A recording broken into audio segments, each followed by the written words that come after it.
Hey, everybody. Thank you so much for joining us. I am so excited. Katie and I have been chatting back and forth through Instagram because, isn't that how everybody? But actually, we didn't talk that much yesterday because Instagram went down, right? But we've been chatting back and forth and just really getting excited about today's Facebook Live. And so I'm super glad that you're here. One thing I always like to do is just double check that it's streaming in our groups. It should be streaming in the Primary Collaborative, and it should also be streaming in, I see us in, I don't know which group it's in. Yes, okay. I do. You're there. I'm there. So those of you who don't know me, I'm Dee Dee Wills. I blog over on a blog, Mrs. Wills Kindergarten, and we have Katie Garner, who is the mastermind behind Secret Stories.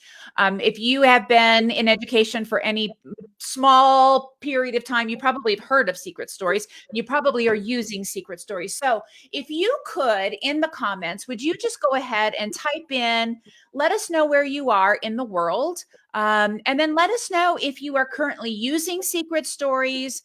Kind of what is your, maybe we should have like an expert level. What do you think, Katie? So like a 5 if you've been using Secret Stories for more than a year. Okay. Yep. Okay. Okay. And then like a 1 if you've never heard of it or never seen them before. And go ahead and give us a grade for you. And I would love to know kind of what is your experience with them. I know that I don't think I told you this, but I think I saw you before my TPT days. I went to like an Illinois reading conference, and I think I was seeing you, and it was like, maybe I did tell you this already, but so Danielle, she's a 2, so she's kind of dabbling with them. So hopefully we'll be able to get you kind of up to a 4 or 5 with your knowledge base on here. But anyhow, I remember kind of sitting in on one of your conferences. This was before, I think I was an instructional coach at the time. So I see somebody in Indiana is a 2. Sometimes it tells us, can you see the comments on the side, Katie? Yes, I love that. First year using it, I feel like I'm an expert. Yay. Woo! I love That's it. awesome. That's awesome. Some people are now it'll just say, for us, it'll say Facebook user, which feels so bad, but you guys have to give us approval, or the Facebook group approval, to put your name out there when it goes to a group. So if you feel like doing that, we have somebody from New York who's a 5. Excellent. Wonderful. Yay. Molly's here from Ohio. She just started using it in kindergarten, and I don't know how I ever lived without them. That is so awesome to hear. I love it. I love it, love it, love it. I'm just going to double check that I'm not missing something. Okay. Let's go ahead. Katie, are you ready to start? Sure. Yeah. So, one of the things that we wanted to talk about is, how do we use Secret Stories with the science of reading? How do we use it with decodable text? Or maybe you're using a program at school that you're required to use, but it's not quite getting it for you. So you'd like to be able to kind of kick it up a notch. So would love to have you kind of walk us through, Katie, if you could, how these Secret Stories are going to help. Sure. Pretty much just wherever there is text, there are going to be secrets. So whatever you are using, and definitely today we're all using and doing and trying and learning new things on a rapid basis. Yeah. But the beauty of text is that the code doesn't change. So whether you're 5 and you're looking at a word like the, or whether you're in medical school and you're looking at the word thrombosis, the TH still says.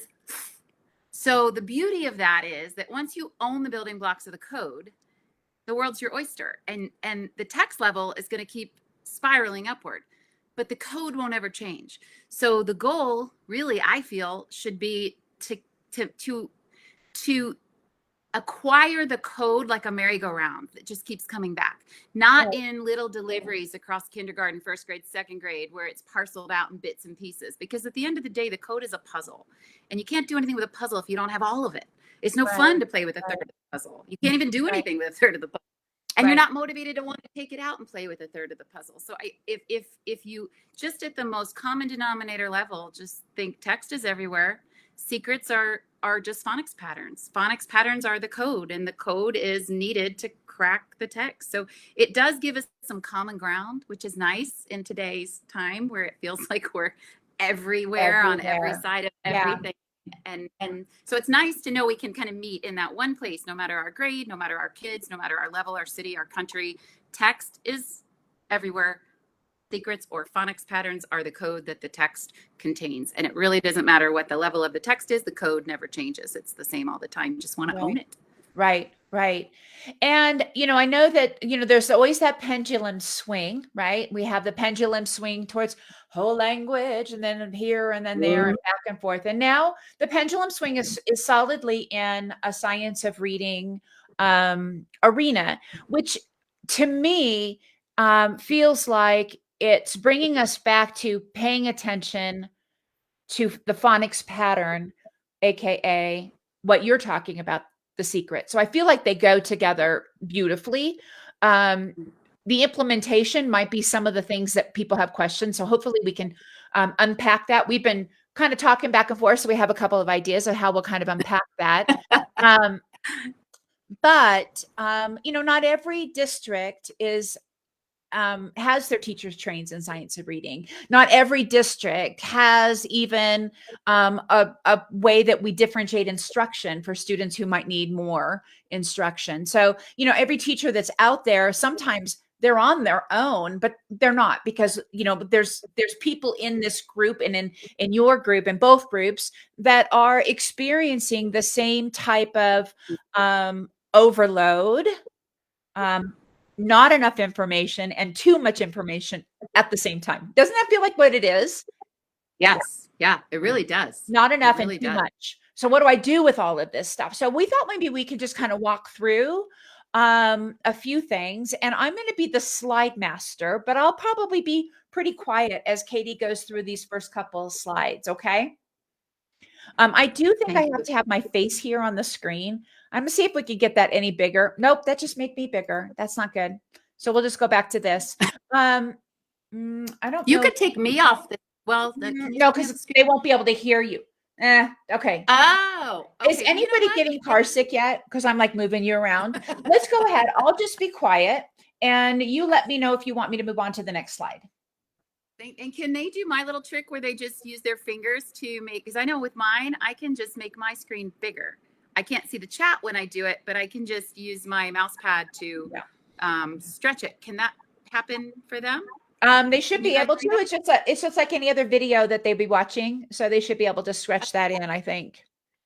Yeah, if you guys can do that just so you can see, because things are going to get a little bit smaller. Of course, I can show you some visuals to help, but the at the end of the day, kind of piggybacking on what I said, and the reason that I was really attracted to wanting to pull together with Dee Dee is Dee Dee was talking about she had come across me. I have seen a lot of what they've created and really been just so impressed with how much bang for the buck you get out of using different tools or different applications, whether it's a reading series, whether it's like a practice pack, that's even if it's something that's not even supposed to be specific to reading. There's so many skills embedded within it, and that's always how I like to work, which is you get the most bang for the buck. So what you're doing in that 5 or 10 minutes, you're getting maximum instructional value. The secrets don't have applicational pieces because the secrets are just tools. They're not a program. They're just a way to make sense of what letters do when they don't do what they should. So the other half of that equation is, so what can I apply it to that's going to be a good use of my time? And obviously districts give us a lot of stuff that we have to use. We've got, our reading series. You might have a phonics program. We've got all the things that we need to be using. We've got our scope and sequence that we're supposed to be following. I kind of see that as your playground. That's where you're supposed to be, and that's the place you get to go on any given day, and you better be at the right place at the right time because that's where you're supposed to be. The secrets are just like the muscles to maximize your time on the playground. But if you have flexibility with your playground, if you can pull in things that are going to be high value targets for your kids to really gain a lot of strategies in the shortest, most concentrated time, then I like to look for resources that I feel do that. So that's really where I kind of saw this nexus. And you'll see as we kind of just show some different things where this ease of connection is, because that's the other thing is if something's not really well crafted, and by something I mean something that you can apply your skills to, something that you can play on, like a playground. If it's not a well-crafted playground, you can spin your wheels and not really get very far. You don't get a lot out of the time you might spend doing it. So I really like to make sure that if I have any control over what I'm doing or what my kids are doing, that we're playing on a playground that's really rich and has a lot of learning opportunities that we can uncover and run with. So you're going to see as we look through this that it makes it a very easy fit for having secrets, things to make sense of the sounds letters make, and then being able to apply them, and not just apply them, but easily reinforce, because things kind of keep coming back while they're in a familiar construct, because you're seeing things that are also content based as part of these readers that we're looking at. But really, whether it's a reader or if it's a pack that's going to give you practice doing something else or content knowledge, I just really like the way that everything's so laid out and so well organized. So those are the kind of things I look for as a good fit with secret stories. And if you use secret stories and you're looking for these pieces, that's kind of why we're doing this, to just show you how these connections can be so fluid. So on that note, I want to just mention what you see underneath my picture, and that is the words "why wait." That's really my, I guess, I'm going to have that on my tombstone, I think, because I just don't understand why we wait. Again, the code's a puzzle. You can't play with pieces of a puzzle and do diddly squat with it. You need all of it, or at least as much as you can have as soon as you can get it. And you can't wait 3 years to get an ow sound or an oi sound. You can't wait. If your name's Howard, you really can't wait. So kids need what they need to do what they want as readers and as writers, and they can have it if we look at the brain science. And to me, one of the things I really love about the science of reading in terms of the trajectory it set us on is going and looking at how we learn to read, although I'd like to take it one step further and look at how we learn to learn.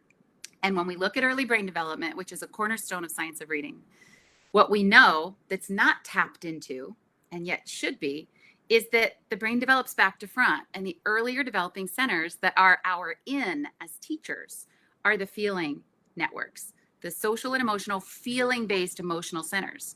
That's an open door. It's a common denominator. It's accessible and it's functioning at a high level. Unlike this executive processing center, which is the later to develop area, it's in the front. A lot of our kids at the early grades, they haven't even built the door to knock on yet.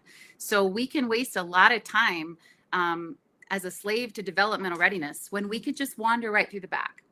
So that is what the secrets are going to kind of focus on, at least as we're looking at this nexus between some of these pieces that I see just as such a good fit with the secret stories application. So I'm just going to tell you like 2 examples of what I mean here. T and H.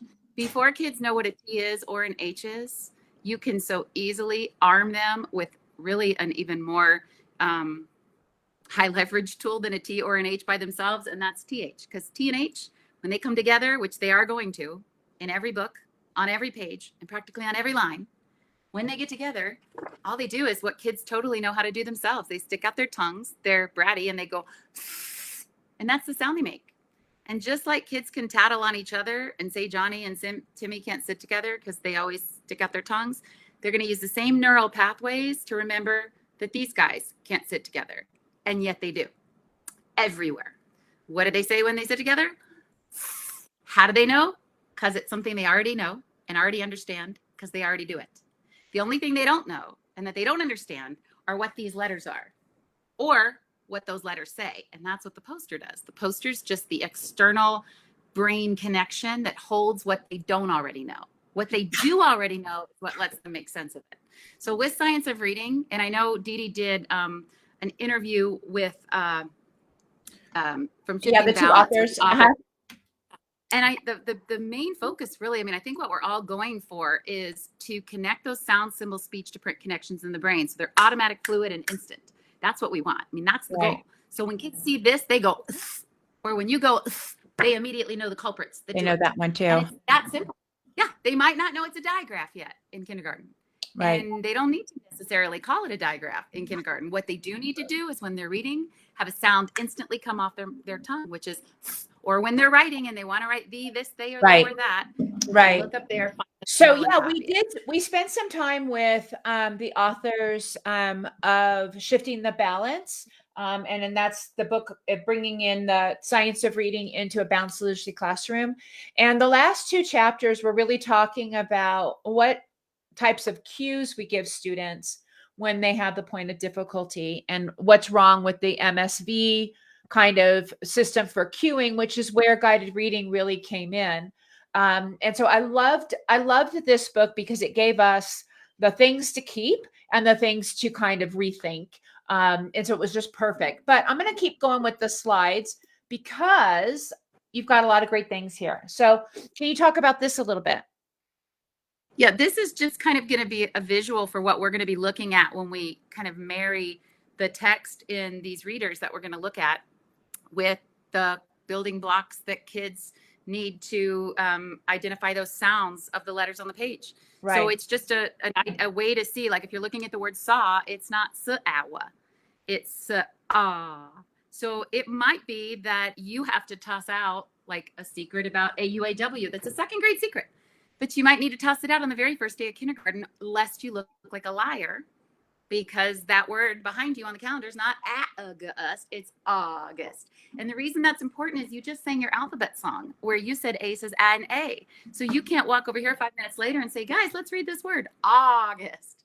Now, the handy part is then when you're doing a reader activity like the ones we're going to look at, you're going to see and get value out of use from this key, because this key will unlock the word saw or paw or awful or awesome. There's or spaghetti sauce on the lunch menu. So having that orthographic mapping is key. Yeah. So one of the things that with the Not Your Mother's Sight Words, which is the product that I am put together with Deanna, we talk a lot about orthographic mapping. And you know, for the word saw or for or any of those words that they haven't received the phonics for yet, we will identify the sounds that are making the sounds that they're supposed to most of the time, you know, the F or in this case S. And then the ones that are not necessarily following the phonics rule that we've been taught yet, we just put a heart over the top. And so this would be a shift for that. This would be instead of putting a heart, we would put the story over the top. And yes, they have to remember that it's not going W, well, right? They have to remember that, but they also have a visual to prompt them on what it does say. So it's not just I got to remember this. It's right. I know what these two sounds together do, right? Yes. And you know what's funny about what you just said is because of the backdoor trajectory of the way we're hitting this in the brain, yeah, they will probably know this before they know the A and the W respectively. Because at least like what we do the better alphabet, so it's muscle memory for individual letter sounds, and it's all muscle memory, no cognitive connection until they're ready to use them. So that takes 2 weeks to a month. And while that's happening, you're tossing out secrets. So since it's always August, typically when school starts, you probably will toss this out before kids know a letter from a number from a squirrel, which is interesting because it's a backward situation. The hard thing is easy. The easy thing takes longer. Yeah. But you're absolutely right. And you're using like your sight word unit. And that's another thing. Like there's so much to play with in there. And the heart words or heart parts are the parts you haven't taught. But really the genesis of science of reading is always actively decode, over memorize whenever humanly possible. If it's a skill, you can't toss it out at this rapid fire pace. But these aren't skills, they're just stories. And they're stories kids already know. Based on behaviors they already understand. So there is no limitation. So yes, you don't have to put a heart over everything you haven't gotten to yet, because at the baseline, it's just a story. They won't use it until they're cognitively ready to apply it. So in that regard, there's nothing overwhelming because it's just a story like Snow White or Cinderella. It's just a story they already know. We would want to make sure, though, that the students aren't always seeing the word saw and thinking just because we want them. I guess, okay, I'm just thinking out loud. So shut me down. But I'm thinking we don't want students to think, saw, and only recognize that AW in the context of using the word saw, because the whole point is they're going to Oh see yeah, saw in all other types of words. So we want to make absolutely. sure that we, if we're giving them a story, we show them other words where that story pops up. Am I making sense? You are. And Okay. what you're doing, and we're going to talk about that actually on the in those decodables, is Right. you're tossing it out because you're not making sense. It's because you can't say this word's August. That's your open door to explain, oh, there's a secret. There's a secret in this word. It's a grown-up reading secret. That's why you can't read it. It's not August. So you're using that key for that word. But now that you've got that key, you're going to use that sucker all day. You're going Right. to use it every chance you get because you're going to be modeling what the key does to the door, what the key does to the door. So it won't be a word. It will be any word you have. Austin in your name, his name Right. tag is going to Right. need to be figured out, or his name's Austin. So yes, that's key because you have to model what it is. That In cause and lots of effect is a places, natural thing. not just in that one location at that time. No, Right. no, yeah, that's the power up of it. Yeah, is that it's theirs now. You toss it out, it's accessible, and now you're going to use the heck out of that thing to show them the power they have now over text. And the more they have, the more power they gain. And that's where things start popping off the walls everywhere. And you don't have to wait. But it's a buffet. It's not a waitress where you're sticking it Right. in front of them. It's I just love this laid out. comment from our Facebook user. Sorry, Fred. I know I probably know exactly who you are, but it just says Facebook user. But my students find stories on text during our lessons and put a finger on their lip. And then if I call them, they come and find Oh, it that's and great. show us. So that's a great That's way. great. Right. That Very is cool. great. I love that that's their sign. That is awesome. We have Awesome. a new person on here. She said she's just feeling a little bit overwhelmed. Fred, we all feel overwhelmed when we get something new. So you are not alone. Hopefully after today, we're going to give you some different ways on how you can, use this resource. So moving onward, we have a few things here. So this is a leveled text that Deanna and I wrote years ago. It was under the time when I was under the umbrella of guided reading is life, right? And in the last 2 or 3 years, I've come to realize that I was mistaken, and that guided reading isn't life, and that that may not have been the best practices for our at-risk readers. Blah blah blah. You all know my story. Those people who are in Katie's group already kind of know where we're going with this. That you know whole language, that kind of approach is not working. So we need to come up with a better way. So but we thought we would look at, because Katie has been talking about how the words show up everywhere, and we have opportunities to talk about stories regardless of whether it's an instructional text, or it's something they see on a sign, or it's something they see in a book that you're reading to them. So we went ahead and took a leveled text. Some of you may be working at a district that requires you to continue to use guided reading, right?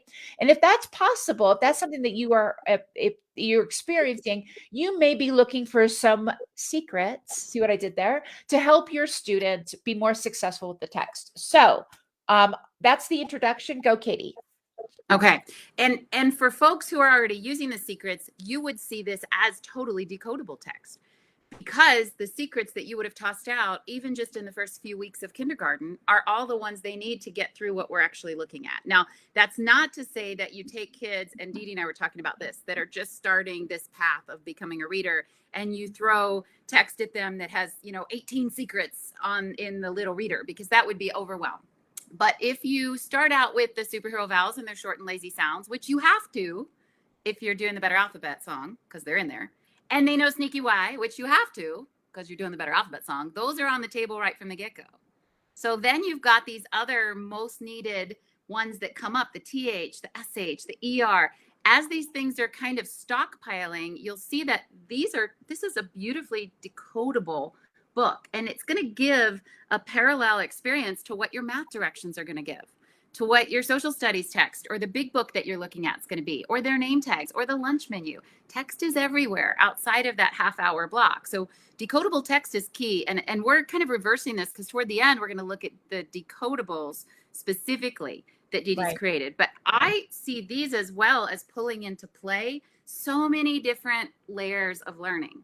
As long as kids are actively decoding and not memorizing, because that's really the only issue, is just not memorizing but actively decoding. That's the litmus test there. Right.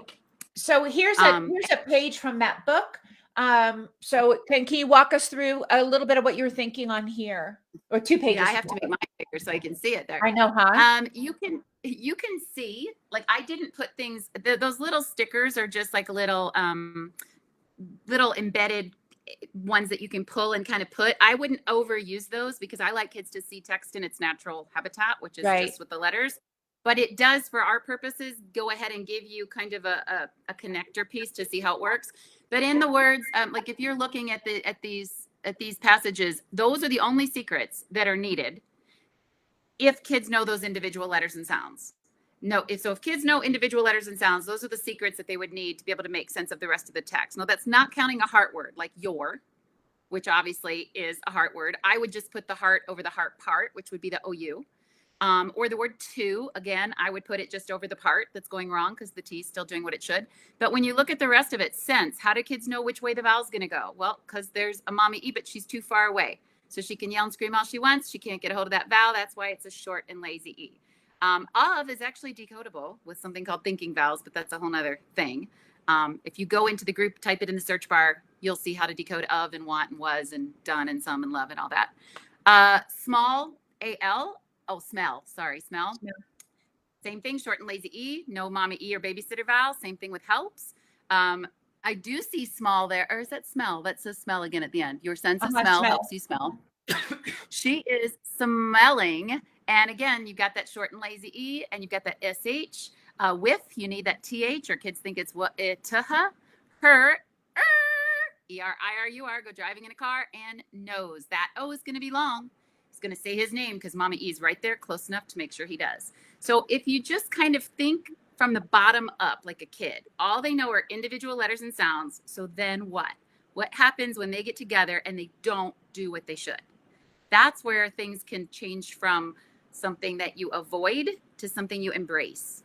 And you can embrace it if you have a child appropriate door to go through to give them the tool they need to do it on their own. That's really the goal here, is to just see that this doesn't have to be scary. You know, this can be exciting. So, and the same thing with the second page that you see your sense of hearing, the EA. They need to have that sound there. That goes back to a secret. Helps you to hear. She is hearing with her ears. There's that EA again to get that E sound. That secret is this one. It is, you've heard it, although it gets a bad rap if you do it wrong. I'm trying to see if I can, it's on the page. It's right next to it. It's that lavender. When these vowels go a-walking, the first one does the talking. And it always says its name. Not when any vowels go a-walking, when those vowels go a-walking. And obviously that's because of things like the AU that I already showed you, or the OU that you saw on that other page. So those aren't part of that poster because those have a different secret or a different sound. But this becomes totally doable. Right. And wonderful teachable moments in there and content. You know, that's the beauty of this. This is real learning. It's not just Bob and Tob ate a cob on the lob or whatever. Right. It's real stuff. So it's multidimensional ways to play. And that's what makes it so valuable. All right, let's keep going. We have, here is where she was talking about the stickers. So you can kind of see how she's placed them on there. Let me go ahead and hide. I left that up there for a really long time. There we go. So now you can see it a little bit better. Who's that? Yeah, and again, who's that person? The little picture. I don't know, but I love that picture. And I just thought it was the cutest picture. And I wanted you to see what I would do instead of stickers. I mean, not instead of stickers. I would use the stickers to show the concrete connections. I would not overuse the stickers because the whole idea is building independence. Having having those external, really it's like an extension of their working memory. It's up on the wall. They are there for the taking. Let kids notice that the letters that are in this word are on that wall, and then bring the sound back, which they can do by themselves, and attack that word. And that powers them up to feel like they can deal with any word, not just the ones you put stickers into. But I put stickers in for you guys so that you could see how to make these connections for kids, where there are blends, where there are, digraphs, where you've got long or short vowels and why, because there's a mommy either or there isn't, where there's a heart word. You see that little heart that's transparent on the OU there now. And again, all of the text is accessible. All of it's decodable, beautifully decodable. And that's another thing I like about these readers. It's not sending you off on wild goose chases where every other word is literally an impossible word to read. Right. It's very well crafted so that if you have the knowledge of these skills, you can make your way through it and just keep reinforcing what you know. And that's not always the case. There are some guided readers or leveled readers that are literally just utterly anything random, rhinoceroses and, a crazy random situations with letters and text that really negate your ability to go in a phonics direction at all. They might give you great vocabulary or pictures, but you can't kill all those birds with one stone. With this, you really can kill so many birds with one stone and get so much more out of it than just a bland, basic piece that I think right now some of I'm telling you, I cry when I make these. It's so hard. Like, who would thought it would be so hard to write text? But it is. It's not always easy. It is so hard. One of the things that the authors Berkins and Yates talked about was when, the problem with guided reading was the queuing. Some of the problems with guided reading was the queuing system that we were using. When a student got to the point of difficulty, the first thing we taught them was look at the picture and then get your mouth ready. So those would be some things if you are currently in a district where you have to use guided reading. I would advise you, based on their advice, to remove that as a prompt. So to not look at the picture, but to draw their attention to the text, which works perfectly with what Katie is talking about with the secret stories as well, because you got to look at the text in order to see those little, story buddies in there. So I think that those are definitely in line. But see, that's another feature of what you have that works so well is you have a beautifully attention grabbing picture. I mean, that's a neat picture and that's a conversation starter. And yet it in no way would lend itself to being the course of attack for what's on the page. Right. It's this beautifully kind of attention pulling photo that absolutely, once you know what's on the page, works perfectly with the picture. But it doesn't put itself out there as the first course of attack. Like so many guided readers do, where they literally are trying to lay a breadcrumb trail with the picture because they know you don't have a prayer of figuring out the word. Right. So that's another feature that we don't always notice, but that's part of what goes into making really good, well-crafted readers. And again, if you have the tools to decode them, they can be decodable readers if they're well-crafted. And that's why I like these readers. And that's also why I just like a lot of the things that it doesn't even have to be a reader, just things that I see that you create. There's a lot of thought that goes into those. And it's not a binary thing where it's either you can use it or you can't. I mean, not at all. It's a matter of how you're using it. And like you were saying, using it with this intentional awareness of, look at your things. If the picture is their only lifeline to get what the text is, then that's probably not a good reader to use, even to reinforce phonics skills, because their tendency is going to want to go with the shortest path. And so even if they could read it, they may not, if the picture were such. Why put all that effort into it when instead I'll just guess and check and see if that looks right. So and that's why I think are in the problems that we are. So moving on. Now I'm going to show you all, this is part of our decodable. So starting in this year, in this last school year, I'm trying to think of when I started them. It feels like a million years ago, y'all, because I'm still working on them. But I started working on decodable readers following the scope and sequence that we suggested for phonics. So they kind of follow along, right? So if they're looking at the CVC with the silent E book, they would have already experienced time in the digraphs book. They would have spent time in Blend's book, and they would spend time with the silent E, a CVC word. And so this would be something that they would be seeing kind of maybe mid-year if they were following our scope and sequence. So sent these on to Katie so that she could do her magic with the secret stories and talk about how they would work here. And actually, if you could flip this one with the other one, because I want to do the short vowel version first, because you were talking about how you put them together, and that's absolutely correct. And what I liked about playing with these is, yep, that's it. I could see, and I cut out certain pages for time's sake, but everything built neatly upon itself. So, obviously when you make a sentence, when you craft a sentence, you're going to have to use the word the or her or was, or you've got articles, and articles are not going to just fall into line and behave like we might, get with pen, den, or men. So, but that's okay. That's okay. That's, again, another example of a word you don't have to memorize because you can read it. And that's the whole focus of science of reading and brain-based instruction. So with these short vowel sounds, because each page is really taking you through each vowel and reinforcing that, that's really ideal from when you're using secret stories to give that to kids. Because if you know how the secret stories work, you've got a bucket of understanding that's already there. And that is superheroes. We all know the cornerstones. Superheroes have power that nobody else has. They have a disguise, so nobody recognizes them. And there's usually somebody that's jealous, that's a villain, that's trying to take away their power, and that would be Sneaky Y. So if they know this, how do they reinforce and use and spotlight and focus, concentrated focus on application? And so again, with these, and what you can't see are the pages in the middle, but it gives you an opportunity, or gives kids an opportunity to use what they know bit by bit. Because with the secrets, it is all one learning curve. You don't need to break apart what is one learning concept. Again, superhero vowels, here's who they are. This is the bucket, you're just pouring that in it.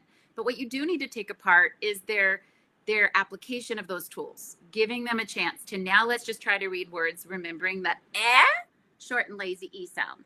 And let's read these words and read these pages while we're noticing those other words like the, that has that, or the her, all those little words in between, where we're getting to really focus and concentrate our practice, and yet moving from one vowel to the next, This is where the breakdown is so important. And this is what the secrets do not have the breakdown of this applicational practice, kind of weaving you through this structured literacy lesson. And that's really what it is when it's, again, well crafted, because you've got these specific spotlights on things that you've taught, but when you've taught them, it's open-ended. And now it's time to kind of bring that picture back to a small point. Yeah. And give kids a chance to build like tricycles. You got to get comfortable taking those training wheels off and riding that bike.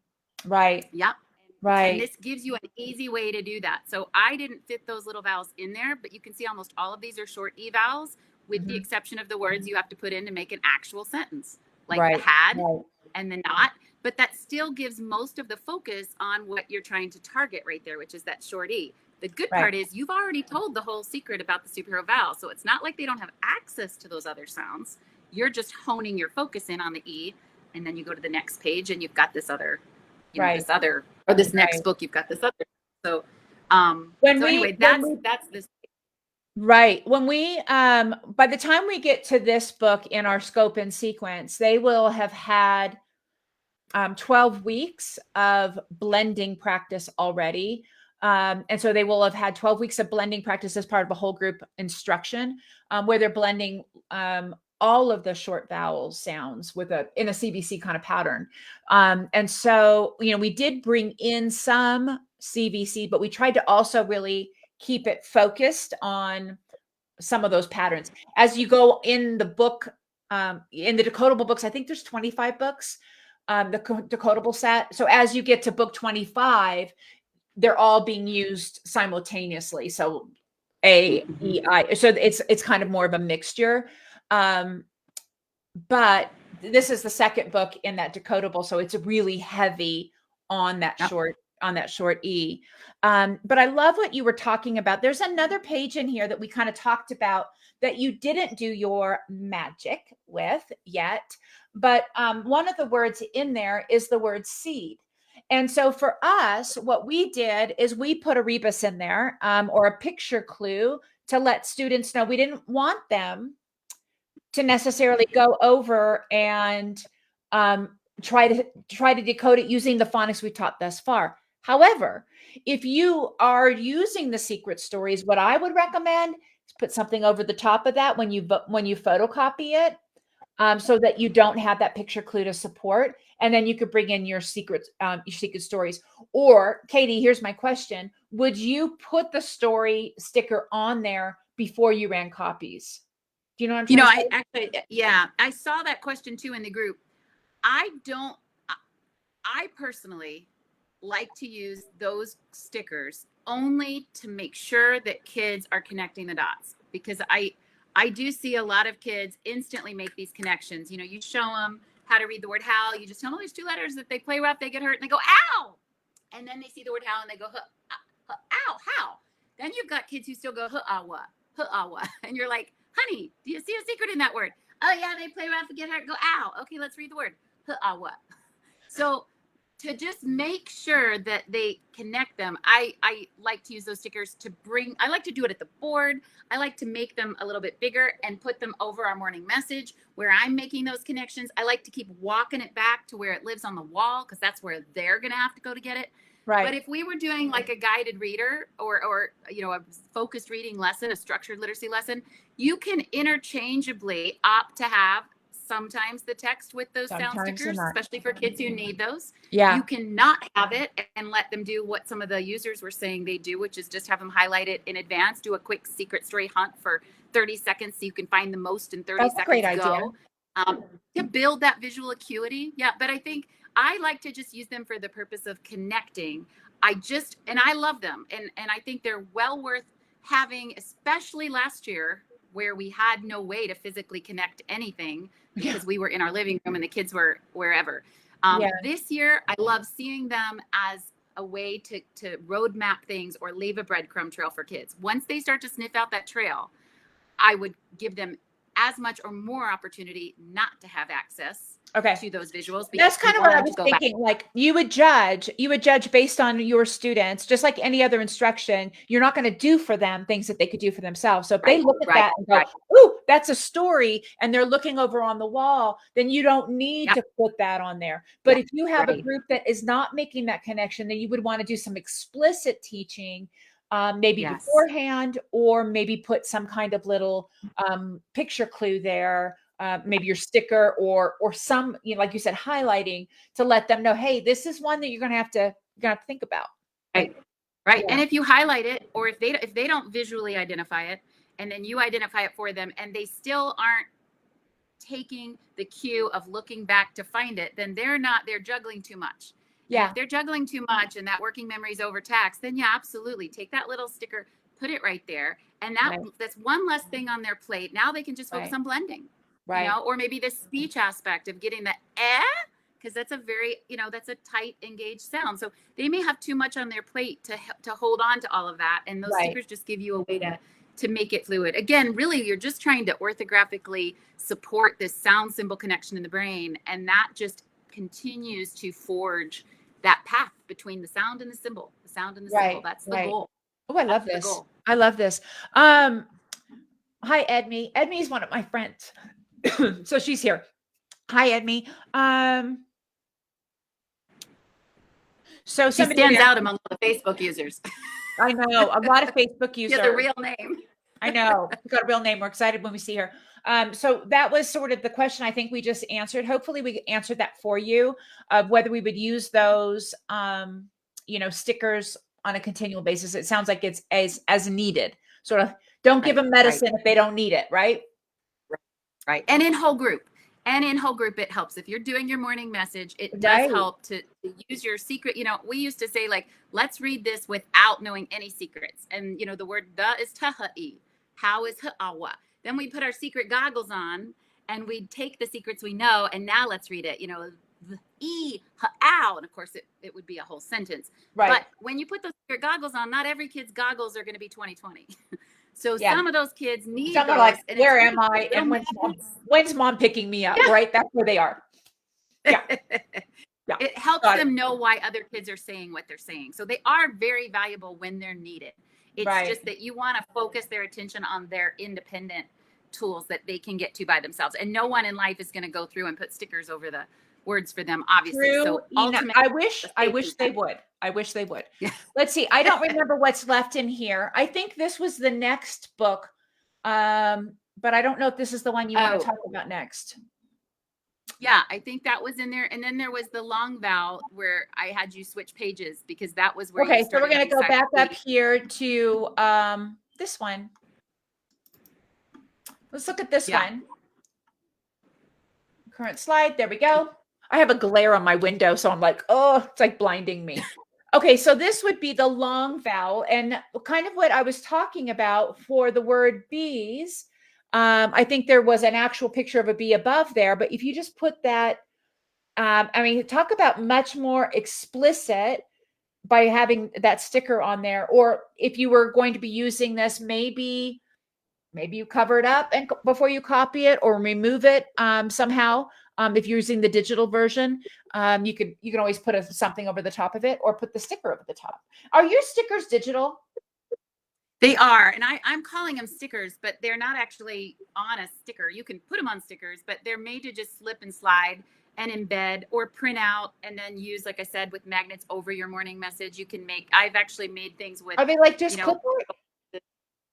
they are. They're Okay. just copyright safe renditions of the secret stories. They don't make a lot of sense on their own.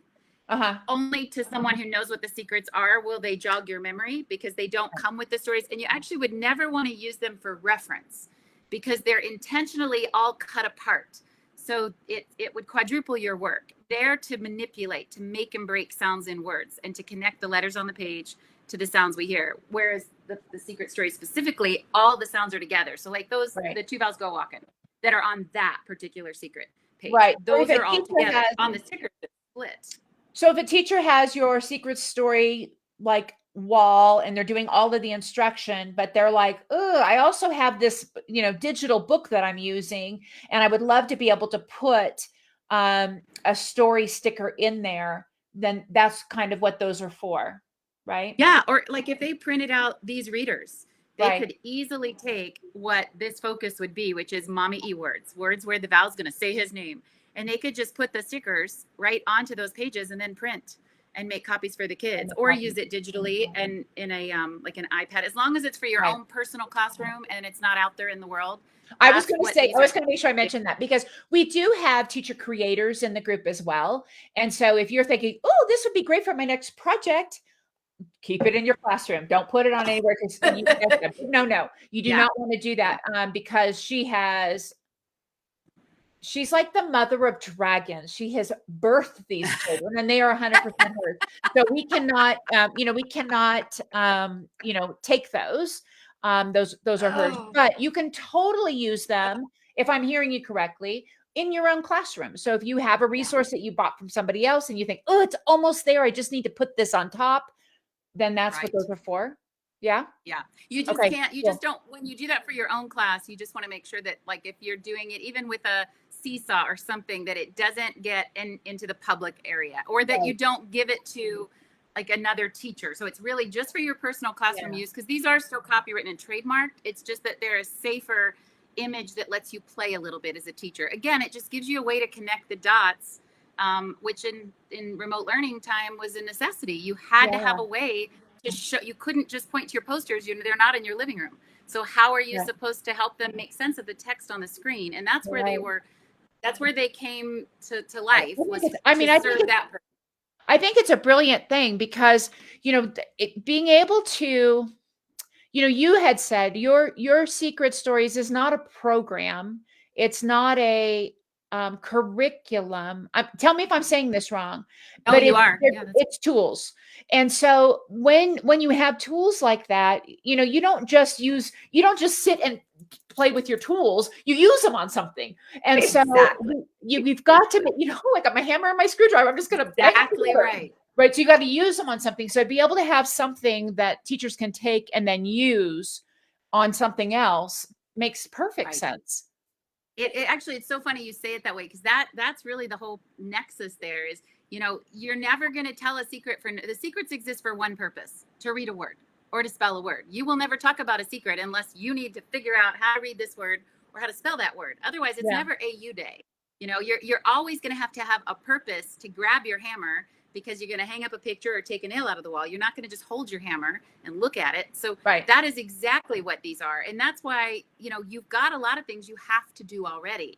These are just going to give you a way to get it done and maximize the value. Because otherwise, really, what are kids doing? They're just looking at words. If they don't have the rest of the world, code, what are they doing? The rest of the world is using a rock that they found in the garden to hammer. And your secret stories are actually a hammer. So, right? Just real tools. Yeah. And you're doing it anyway. Like you're looking at it anyway. Like the calendar is always my best way to explain it, but these readers are perfect for it as well. You're already doing the time. Get out, milk it for everything it's worth. Like don't just look at the word August. Get something out of that. Get some sort of, here's a key I got to give you because it was August. Now let's use this sucker, not just every day in August, but for every other purpose we can find. And so through this, more can come out. I'm thinking September. I'm sure you got your in there also. So, I mean, it's just this, it's around us all the time. You know, we don't need to keep it. There we are. We don't need to keep it under wraps, right? We're going to share those secrets. So you kind of have to know the secret either. But just to say this real quickly, everybody knows what's happening here. Tell it however you want. Like, it's not like, oh, I have to learn all these secrets. These are based on behaviors you already do. Whether you're in Yugoslavia and speak Russian, or not that they speak Russian there, but no matter what your language or your age, these are things that are the universal frameworks of our human understanding, experience. No, everybody is sliding in. It's a natural. Can I just say, I love your newest pictures. I love the colors that you have with your, pastel ones. The pastel ones. I love those. The bright colors. I love them. I finally gave in. Yeah. I know you were like, you weren't having it. Well, the red has just got a lot of research behind it from it. When you look at that pattern recall, that, you know, that visual acuity, half the battle with phonics isn't just knowing the sound. It's seeing the pattern before you're on top of it. Right. Kind of like a question mark. You know, you can't let your voice start to go up if you don't notice it in your periphery. So half the battle is having an awareness that TION or ATION or OUS or, you know, CECICY, that those are entities. And there's a 3 times higher rate of recall with a red background. So it's proven, it's scientific, and it just gives, again, it kind of concentrates that time for more bang for the buck. But having said that, if nobody wants to put red up, then it doesn't have any value. So, and here's where I was convinced. Here's where it's okay. This only is really important in a pull-out classroom where kids aren't eating and sleeping and breathing these all day. When you're using the secrets in your regular classroom, it's like a kid in your class. You know it in your sleep. You don't need that 3 times higher rate of recall because it's part of everything you do. So it's like the world's fastest car, but you're only driving 30 miles. It doesn't matter. But if you're pulling kids out for 30 minutes twice a week, you really do need that red because they have to have every available benefit to making this stick. It's not just about knowing the sound. It's about applying it and recognizing patterns that they might be 2 or 3 years late to the party on knowing about. Older upper grade readers, they don't see patterns at all. They read through them one letter at a time. So it's not a problem. And I this is where I bent because it is not an issue if you are their regular teacher because you are weaving this through everything. They know these with their eyes closed. It's really just a matter for pull out. That's why those are still red. Those smaller ones that are just for resource rooms, those are still red because they're a resource room. So they're pull out, they're concentrated. I love this. Facebook user said she likes the red ones because they look for the secret instead of the color. Yeah, that's true. Yeah, that's true. And they stick out. They really do draw the kids' attention. I think it's us as teachers with Instagram and so many aesthetic, you know, we have so many things now that we can try to emulate, and it's hard to be tied down to one color. So it's nice to have, you know, and I understand that. And at the end of the day, the goal is to use them. So if something's going to block your comfort in using them, then that doesn't help anybody. So that's, but I still haven't made the smaller ones. I did make these though. I did make these smaller, but that's another thing. I'll see teachers try to hang these up as a poster.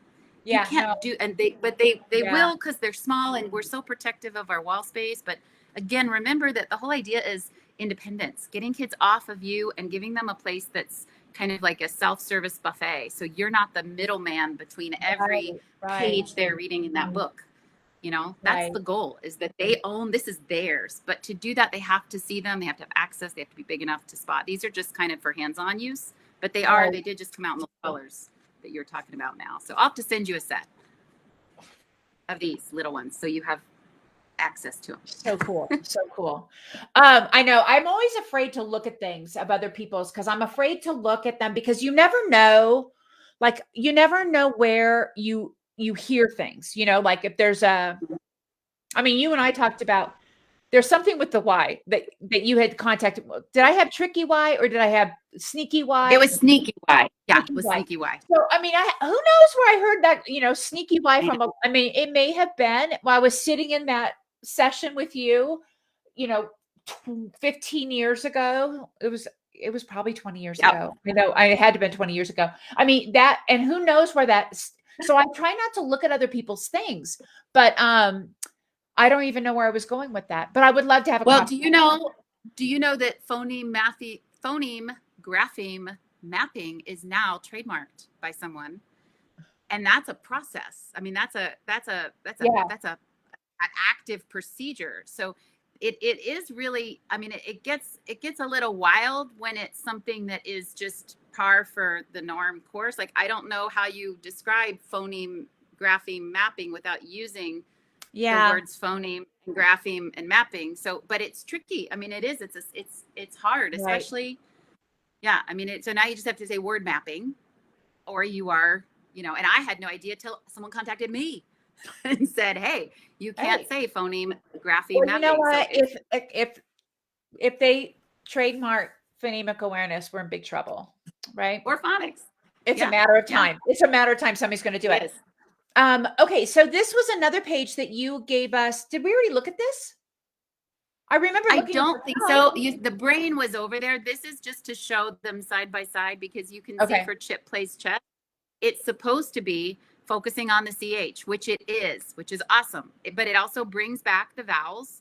And then by default, you've got certain things that are going to come up, like the word what. I mean, that's like the word the or her. You've got certain words that are going to contain phonic skills that typically you'd have to memorize, but you don't have to memorize them if you have a way to decode them.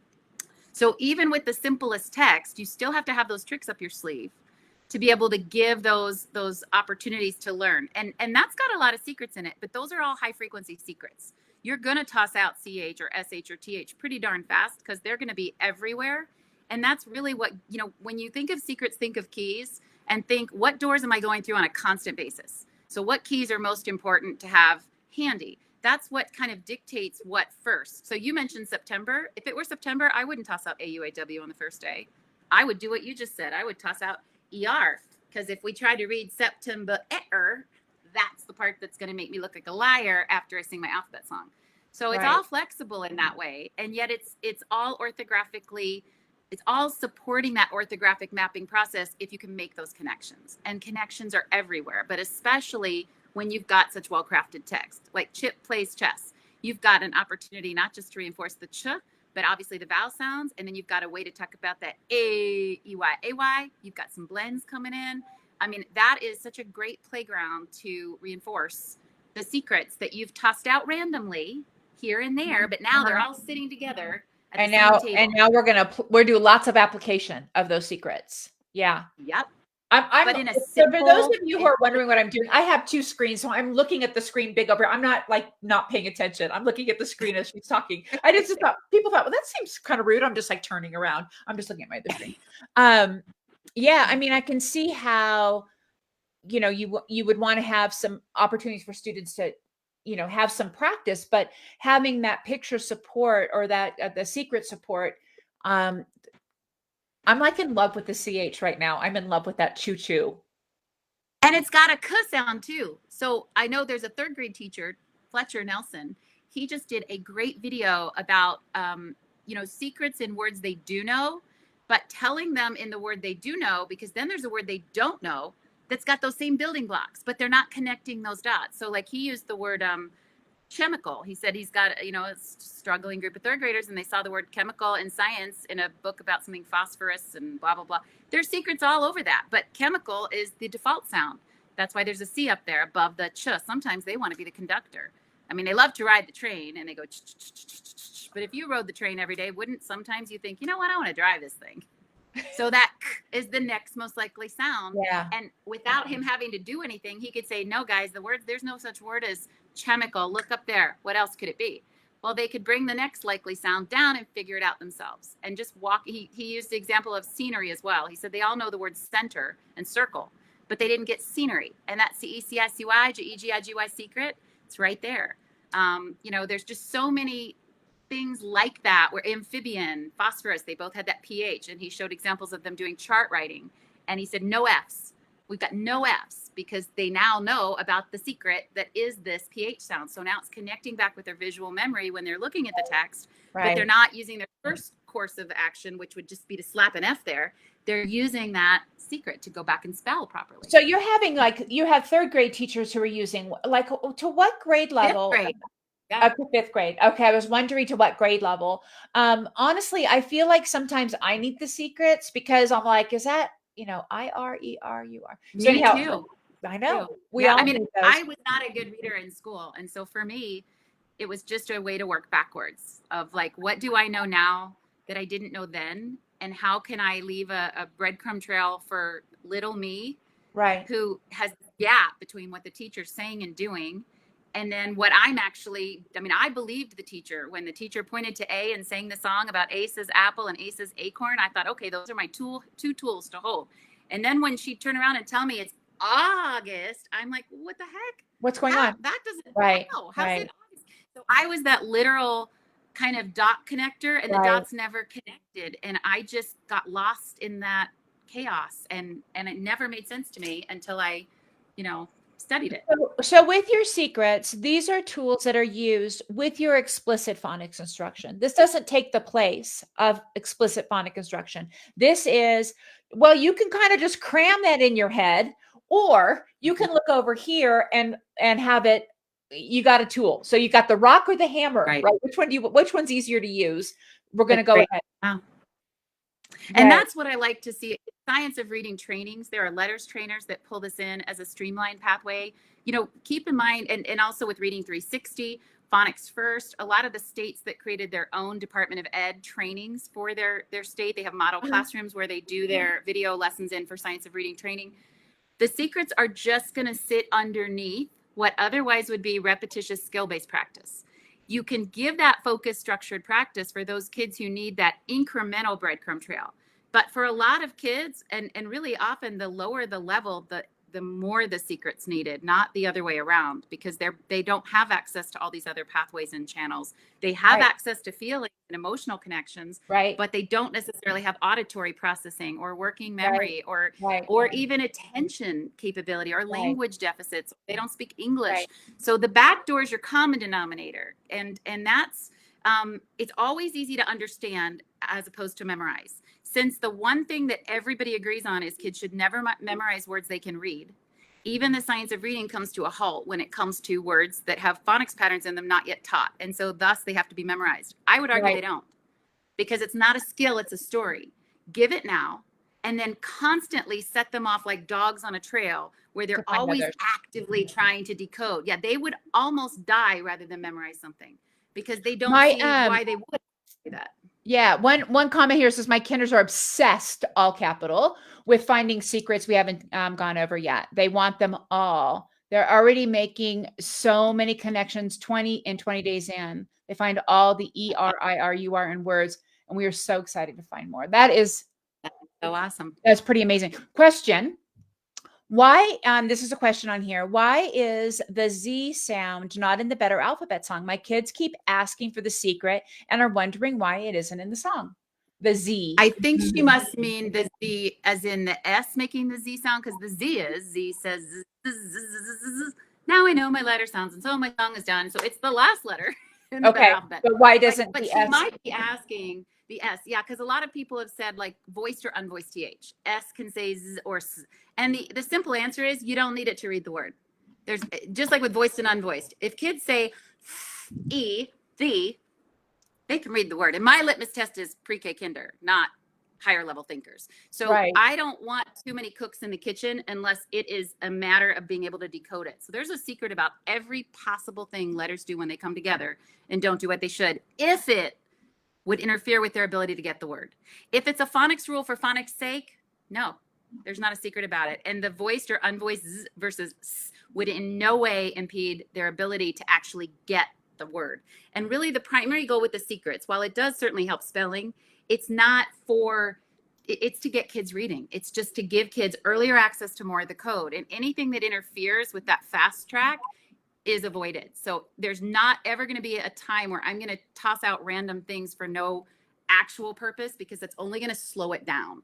And the voiced or unvoiced z versus, like in, I'm trying to think of an example, tosses versus, you think of a word where the S's make the z sound. As his. Right. Okay. As is.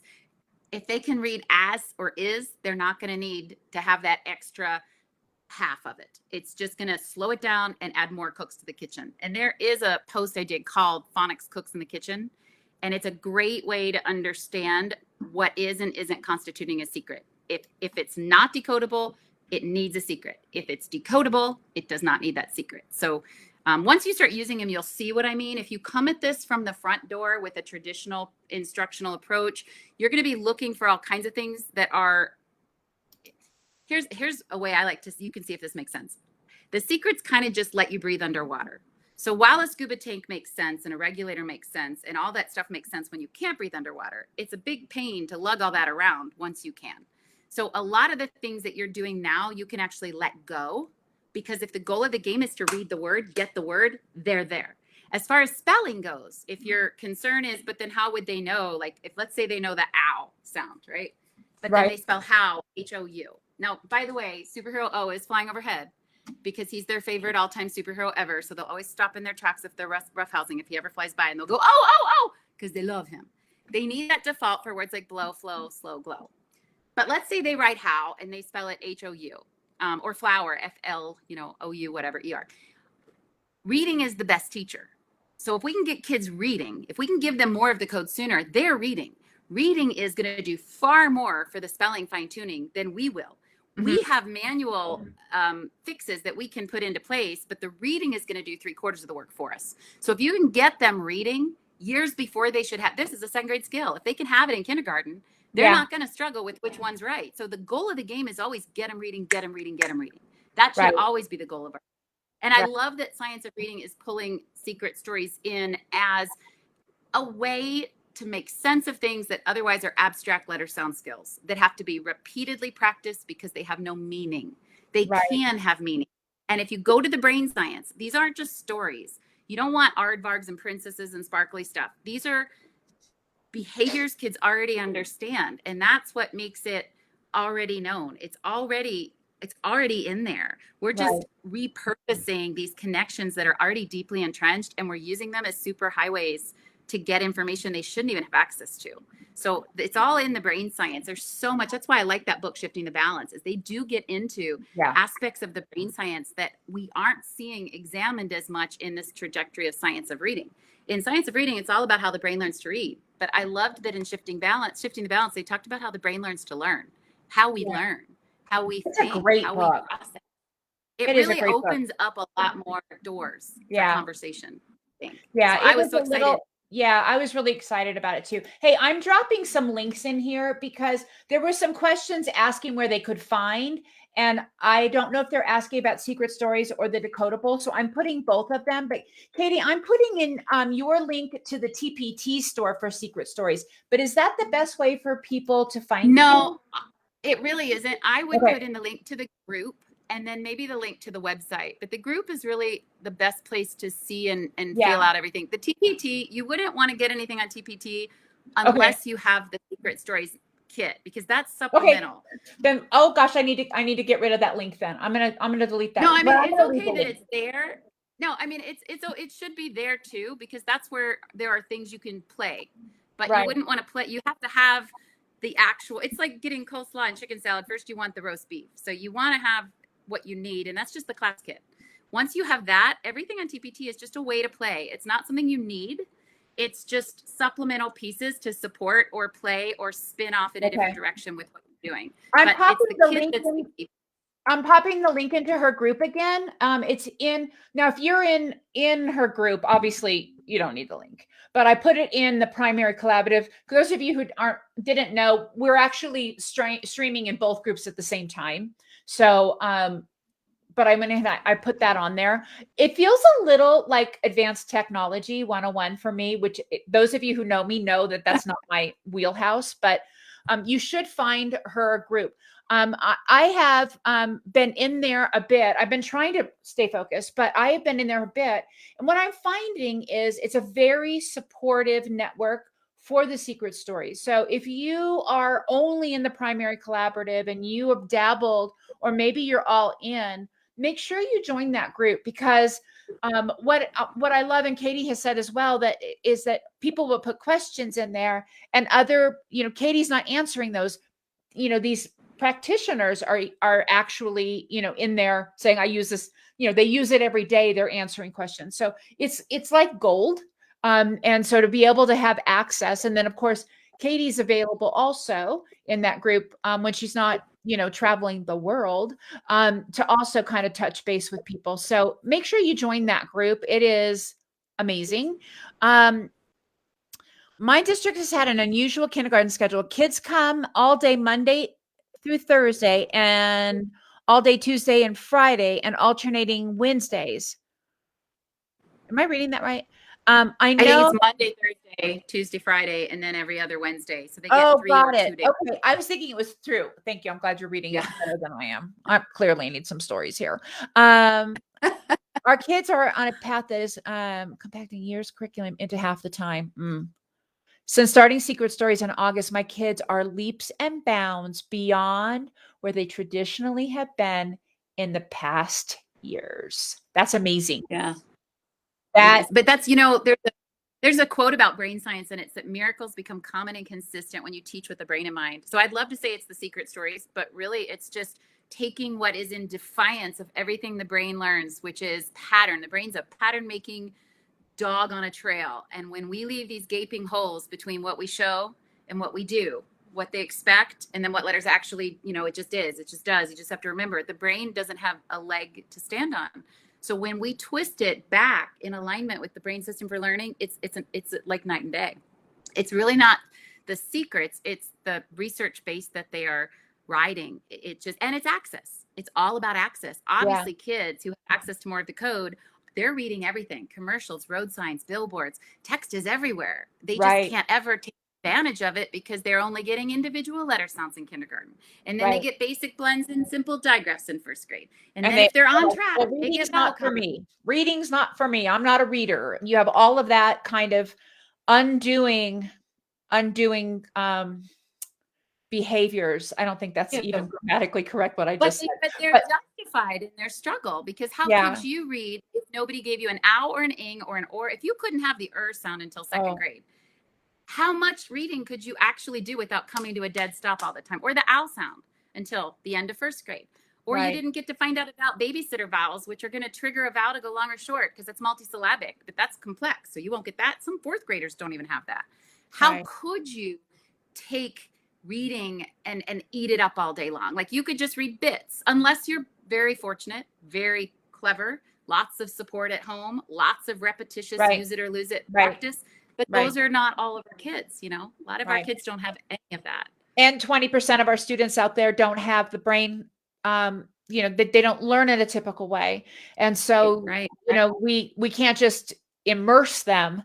We need to give them the tools. I know we could probably talk about this for like days. I want to see, I'm nerding out. I love to nerd out on what science tells us.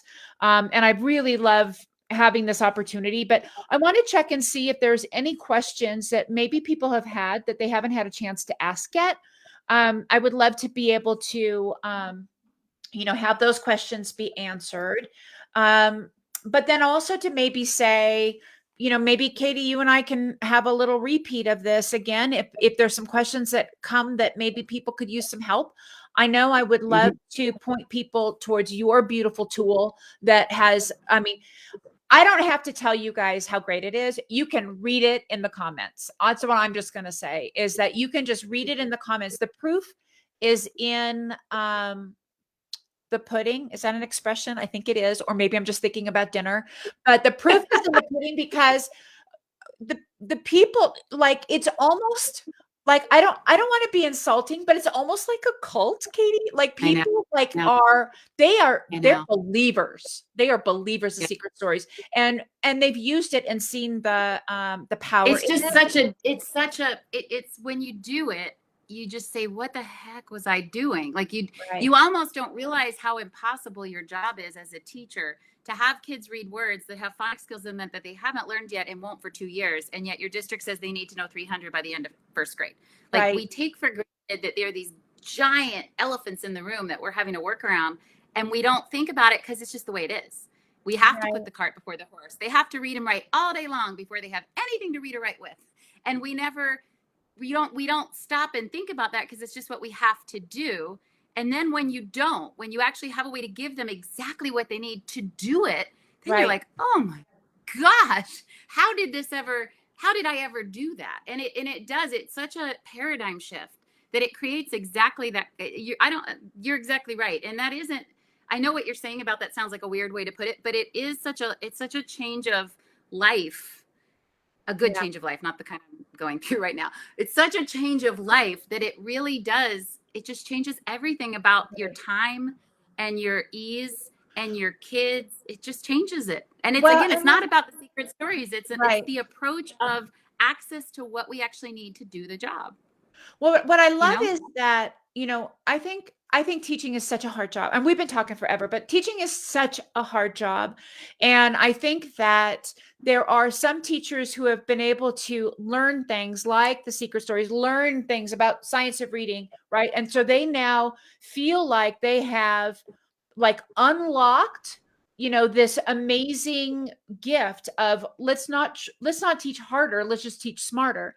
And so Right, it's right. almost impossible for them not to talk about it when they have Yeah. seen the power of it. And that's what I see in your group.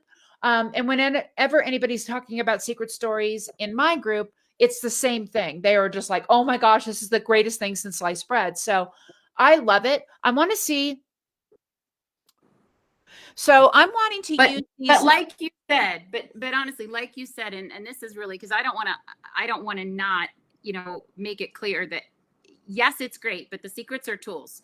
So by themselves, what are you supposed to do with them? You have to have a way to use them into play. And you don't want to spin your wheels and not get out of that time what you should, because the whole Right. point of the secrets, again, concentrating the time to work smart, not hard. But if you're going to use that hammer, don't use it on a wall that's made of crap that's just going to break as soon as you put the hammer in. So Yeah. that, it's really the connection. I pick really carefully. There's only about 3 or 4 things that I've found that I've said.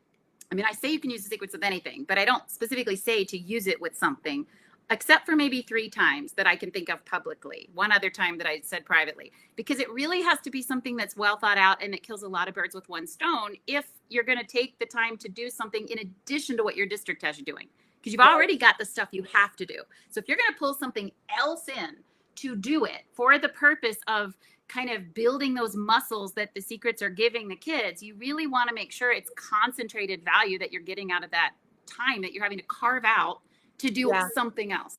And Right. that's where the readers are just one piece, because it's really not just the readers that I'd seen of yours. I've seen a lot of the different things over the course of time that you've made. And the one thing that I've always loved is how many crossroads there are in everything, because that's really, on a bigger picture, that's the whole purpose of the secrets is, Thank you. don't just look at words, read them. Right. Use Right. the tools to make use of this time that you're already reading and writing across the day. So if you're going to read and write, whether it's with readers or a sight word pack or whatever you're doing, it should be well done, so that your connections are easy and they're fluid and they make sense and they're progressing in a logical way, and more things are coming into play. Talking points, catalysts. Like, I love that Yeah. picture because it was so open-ended with all the senses coming in. I mean, they were throwing their flour around. They just ate something, I'm assuming, because they look so happy. I don't know if they were chattering loudly, but there's so many conversations you can have about that take you in a whole different place than phonics. Right. you know, and Right. Yeah. that should be part of what you're doing. Why just focus on one when you can have it all? When you can And have it that's all. why I'm doing this with Dee Dee. So I appreciate the focus that she's putting on the secrets, but I don't want to underscore what we're actually using them to look at, because it's not that easy. If you pull your typical average district readers, whatever the ones that you have are, you're not going to see that the connections are as easy for you to make in everything that you look at, let alone then those other layers that you can play with and unpeel for different purposes. So you do have to pick carefully, and it's hard. It's hard. There's so Yeah. much stuff out there, So and much. you've got so much you have to do. How do you pick and choose what's really going to be worth your time? Right. You know, Right. so Right. Thank you. I appreciate it. That means a lot coming from you. It means a lot to me. I love, love, love using the secrets with my kids. I can't believe I've ever taught without it. I'm wanting to use these sight words and just starting. Do I tell them every story in the first that week's 5 words all at one time? So would you tell them all the stories at once? What I'm hearing you say is that you are telling them stories from the first day of school, right. right? Right. Yeah. I mean, you are. So by week 5, they would have already gotten set, because you're not waiting to tell secrets until your Better Alphabet's done. You're doing Better Alphabet. That's going to take 2 weeks to a month for kids to have those sounds. Simultaneously, you're tossing out some secrets here and there. So by week 5, they've got a few. But let's say that you've got to do sight words in the first week. I mean, let's say your district says, we're going to do 5 words week 1. You're still better off to give them something that makes sense. Like, let's say the words this, they, them, now, her. It's so much easier for them to know that they don't get along and go and then read those words, this or they or them, or they would have the a in it. You're always going to be better off teaching them to fish than giving them the fish. The time spent teaching the reading isn't well invested. The time that you want to invest is teaching the reader. So give them those tools, because it's not just about those sight words. It's about every other word that they're going to see or need to put in their story to write that are going to have those building blocks in them. So you're not going to only visit those during that sight word time. You're going to use those sight words as your open door, kind of like the reader that we looked at today. That's your door in to toss out the one they need, so that now they've got that key, and you can start using it to get into all kinds of other places in math and science and social studies, students' names, morning message, calendar, lunch menu, anywhere there are text, you will find those secrets. There's not that many. The code's not that big. Yeah. Really not, which is great. I mean, that's great for us. That Fletcher, the one I was talking about in fourth, actually not Fletcher, a 5th grade teacher, maybe it was Fletcher. They were talking about the word hydraulic. Did I already say that? Did I talk about hydraulic? No, you had a different word, catalyst. It wasn't catalyst. It was something else. Chemical. Okay. Chemical was the other word. I know there were, yeah. Well, hydraulic's got that AU in it, and it's also got sneaky Y in it. And yet hydraulic is a very high level word. And yet those secrets are in words like my, sneaky Y is in the word my, it's in the word July, it's in the word, well, it's not sneaky Y, but let's see, on a calendar. Sunday, Monday, Tuesday, July, by May, February, January. Y is pretty much everywhere doing everything, and it looks random. So if they have a way to identify and then make the best betting odds for Las Vegas call on that Y sound in kinder, that same concept can be tossed out in upper grades and reinforced in a word they don't know, like hydraulic. And those 2 letters in love, that AUAW, that's in that word too. So the code it's like a small world. It's a small code. It feels big when you're on the beginning grade level side of things and there's so much and it's overwhelming. Yeah. But these just keep coming back. I mean, they're like boomerangs. You toss out one and the kids will be the leaders. They will be the ones that say, I see the secret in that word. Look at the lunch menu. I see the secret in spaghetti sauce. Even if they can't read the word and don't know the S. Right. Or at least starting to see them. And some of the people, there was a couple questions along the idea. Do kids get overwhelmed by seeing so many? And I know I asked you the same question. And obviously if you're day 1 of school, and this is students' day 1 of ever being in school, AKA their kindergartens or pre-K or something, you probably wouldn't go through and in great depth, but you would be tossing out maybe, today's Thursday, and convention. Exactly right. Here's Thursday, and then on Saturday you're going to do what with your family, and then you could get into another. So I don't know that you would be. I correct me if I'm wrong, but it's not like you're teaching the phonics skill where Right. all week long it's all No. about these letter sounds. It's sort of more of like, oh, here's something here. And what I'm hearing, here's a sound here and here's a story here. What I'm hearing from the comments that are coming in is that at some point you, the teacher, no longer have to do that because the kids are finding them. Right? Right. Yeah. Right. And that's absolutely correct. And the other thing with regard to being overwhelmed is think about what you're already having to do and the amount of focus you're putting on it. Anything that makes you look like a big liar, that's when you need a secret. And what I mean by that is if it's a big thing, you're doing your morning message, you just sang your alphabet song, you said T says turtle, t, t, t. But now the first word in your morning message starts with a T because the word is the. It is far more overwhelming for you to show me a letter that's now not going to make anything close to the sound you just told me than it is for you to tell me there are a couple letters in this word that remind me of you two boys. You two right there. How many times have I split you two up already today and it's only 10:05? Do you know there are two letters just like you? So that is a story. It's not a skill. You would never think, oh, I think I read too many stories today. I think I shouldn't have read three. Three stories is fine. It's a buffet. It's just a buffet. A waitress would be where you're doing what Dee Dee was saying you're not doing, which is where you're teaching skills. There's no expectation with a story. Now, I'm not saying every single secret in the sentence in your morning message you need to tell them. You would be stuck never leaving your morning message. So that's not what I mean. Look for the biggest fish to fry.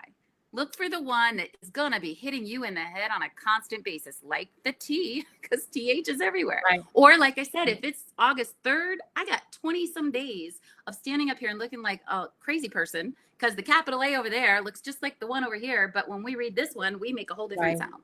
Right. So that's overwhelming because the brain literally disengages. When it can't engage, it leaves the game. And that's when you kick your neighbor or crawl across the floor. Right. If you're making sense, you're like a show they're used to watching and they know they can connect with what you're saying because there's always a breadcrumb trail. You're not just popping up over here and left them over there. Like you're showing one of the things that I talk about also is when I teach writing, I tell the students to put down the sounds they hear. And so when they go to write the word of and they have a UV and I'm like, no, honey, it's OF. And they're like, like what the actual heck, I mean, how many times do you put the sounds you hear and then somebody says, well, no, but that's not how you spell that.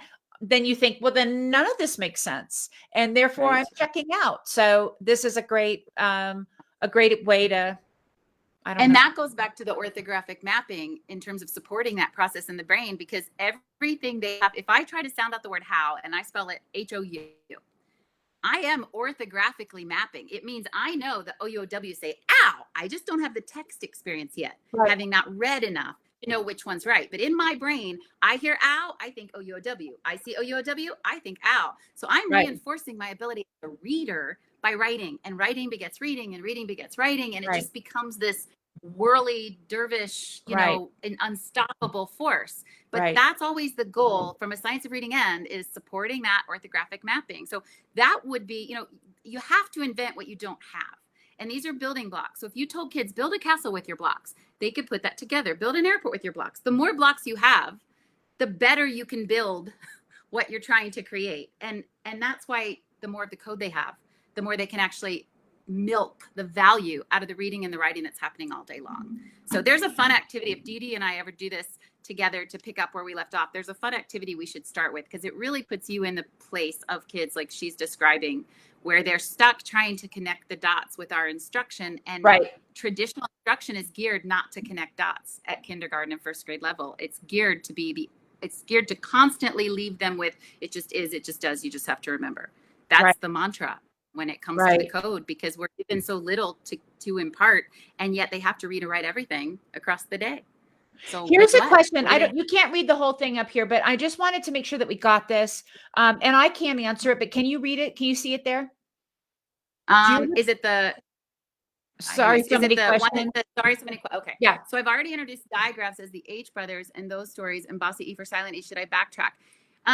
You don't have to backtrack unless it's connected to a bigger piece of the pie. So like with Mommy E, as opposed to Bossy E, the reason Mommy E is so helpful is she's got to get out of the house sometimes. She can't take it anymore. And when she's got to get out of the house, she'll put a babysitter in charge. So now, guys, if you see any vowel that's one letter away from another vowel, It's the babysitter. It's going to do just what mom would if she were there. It's going to tell that vowel, you say your name. So if they've got a word like making, they don't need to worry that there's no E at the end to guide them. They know how to make a call on whether that vowel's long or short because it's the same learning curve. Just like they listen to mom, they got to listen to Uncle Fred, they got to listen to their teacher. So it's one concept, but it's a bucket that houses what they need to take it all the way up to the highest level multisyllabic text. Mommy E, you know, if she's at the end or one letter away, she'll tell that vowel, you say your name, and by darn it, you will, because mom's right there. If she's 2 letters away, like in the word butter, she can yell and scream all she wants. Her little arms aren't long enough to reach. And that's why that U gets to be short and lazy, because she can't get a hold of him. If she were 1 letter away, butter would turn into buter pretty darn fast. And that's a concept they can not just learn, they know it. There's a video clip of a little guy, and he's explaining this to his principal. It's week 3 of kinder. And she asked him how he knew to put an E at the end. And he said, because that's Mama E. And she tells the I, say his name like he's supposed to. Now, a phonics rule isn't like you're supposed to. That's an internal navigation behavior. You do what you're supposed to. When your mom is there and she tells you to do it, you do what you're supposed to. So that didn't have to be taught or practiced. He knew that.